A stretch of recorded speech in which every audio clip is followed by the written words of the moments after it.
Hello, my name's Dr. Tim Nuttall and this is my second video on coronavirus advice. Yesterday I explained why social distancing was important and also why it's important for us to adhere as strictly as we possibly can to it.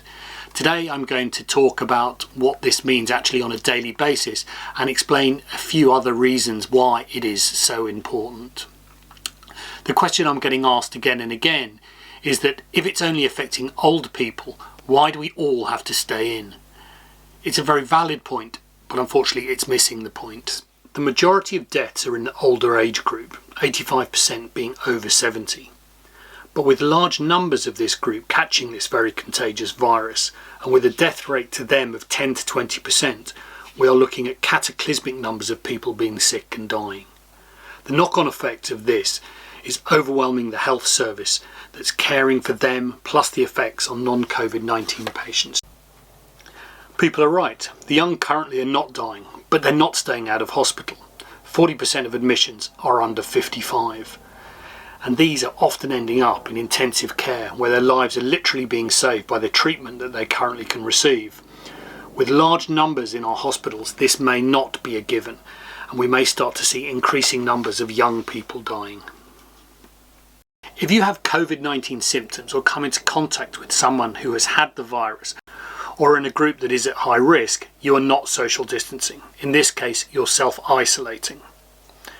Now this is strictly staying at home apart from going out once a day for exercise. Always trying to keep 2 to 3 metre distance from other people. That's no shopping, no visiting friends. It may involve using neighbours, charities or the council to help, but you have to limit the contact with this person and keep it to an absolute minimum. For everyone else, apart from essential workers, it means staying in your house, having contact with anyone outside your household group as little as possible. The recommended distance from anyone else is 2 to 3 metres. This is because this has been shown to be the distance that infective droplets are unlikely to go beyond. You can go to the shops for yourself or for someone that you're helping. Do this as infrequently as you possibly can. Plan what you need and what you're going to cook for a few days, remembering that you're buying for 3 meals for everyone. I'm going to post on my website shopping lists for meals for a few days and link some videos on how to do some batch cooking of healthy meals and to add some variety.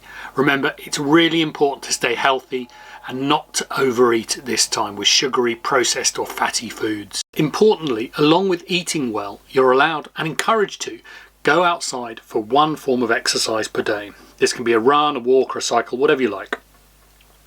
This can be on your own or with one other member from your household. You've got to try and avoid as many people as possible, and when you can't, you've got to try and give them a 2 metre berth. Parks are generally open, but they might well be crowded. Now this doesn't include meeting up with mates that you might usually run or cycle with. The other reasons you can go out for are if you have any medical need for yourself or a vulnerable person that needs addressing. And obviously if you're an essential worker travelling to and from work. The police will be making sure that everyone is complying to these guidelines and issuing fines when they're not. Other cities have resorted to much harsher measures with no shopping or exercise dispensations and only those with approval papers being allowed out at particular times. If we follow the guidelines really well, we stand a really good chance of slowing down or halting the progress of the virus, and we won't have to resort to such house arrest lockdown measures.